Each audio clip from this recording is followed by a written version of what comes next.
Грење е името за вид на мали пајаци чии ларви презимуваат под лозовиот лист. Во овој период, во време на излегување на новите лозови ластари, пајаците излегуваат од кожурците и ако не се превенира, може да бидат причинители за големи штети, а родот значително да потворли за очекуваната сезона. Ово меѓу другото денеска го тврди Љупчо Иванов, дипломиран инженер агроном. Тие се хранат со хлорофилот на на папките и така да го уништуваат потенцијалот за имање поголем род. Значи, за воопшто, за не само поголем, него и да воопшто и нема род некој пат. Тие не дозволуваат да има доволно папки. Тоа е тај простор меѓу две коленца, интернодие се вика, и овде се стварат папките за ластерите кои покусно ќе дадат род.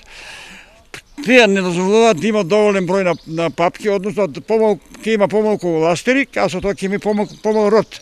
Значи тоа нивната задача, тоа природата така ги тера да ја прават таа штета. Како лозовите наседи да се заштитат од овој вид на штетници? Најсилниот инсектицид на нив не и делува.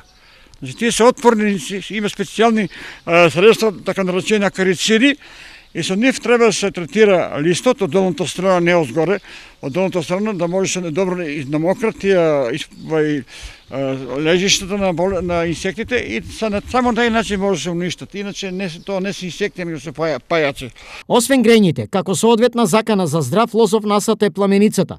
Истата со соодветни препарати од класата на фунгуциди превентивно се третира со цел лозарите да добијат богат род.